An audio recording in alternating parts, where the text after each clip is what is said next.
I'm calling upon, especially President Sarkozy, it's time today to call the Turkish President and Prime Minister and tell them, let's talk about your being part of the EU.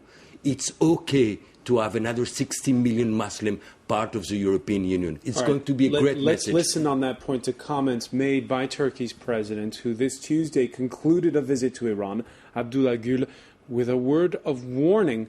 Dare we say it might even be directed at his hosts. When leaders of countries do not heed the demands of nations, people themselves will take action to achieve their demands.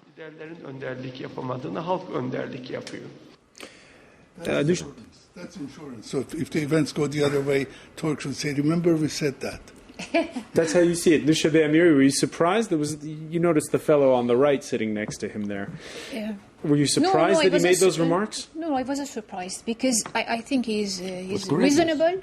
Yeah. It's a combination of Islam and democracy, which respond in the area like Turkey and Iran and the other countries. He is reasonable. They've done the same in Egypt, but you see in Iran they are not reasonable anymore, and they don't. And that's why they don't have even between the agents, between the members, the mercenaries. They don't have legitimacy anymore. Yesterday they have sent the Basiji, teenager Basiji, to the demonstration because they have lots of problems inside the Sepahi Pastaran, inside the Basij. The people, they don't accept them. They cannot justify themselves. So yesterday you could see lots of teenagers without bird, but with long weapon like that among the demonstrators. So it means that they don't have any sort of reason for being there, but they are there. Right. Before we go, I just want to look at a couple of your comments from the France 24 Debate Facebook page.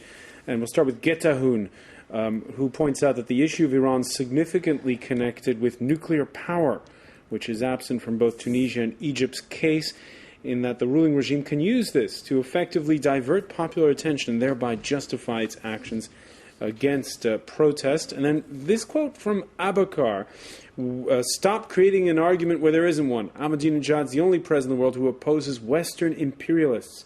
Viva Ahmadinejad and long live the anti-West revolution. That comment came, Ali Fatemi, from sub-Saharan Africa. Now, people who don't follow this closely, for them, there is this sort of folk hero status sometimes, it seems. He's not the only one who says this.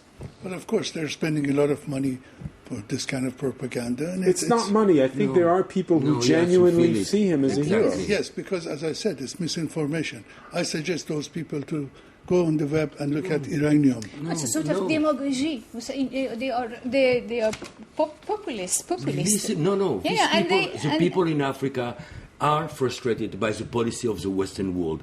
And the American administration, the European countries have to understand it. Exactly, and they have to massively help them to change their social, economical, and political reality. Yeah. Not only by talking, not only by declaration, to do it massively with a lot of money. So it's not just a rethink of the Arab world and Iran, but also... There are lots of leftists in the world who support this anti-imperialism stuff belongs to another We're going to have to continue, unfortunately, this discussion later, but I want to thank all of you, Nushabeh Amiri, Amir Fatiri, and Ofer Brunstein, for joining us. Much. Thank you for being with us for the France 24 Debate.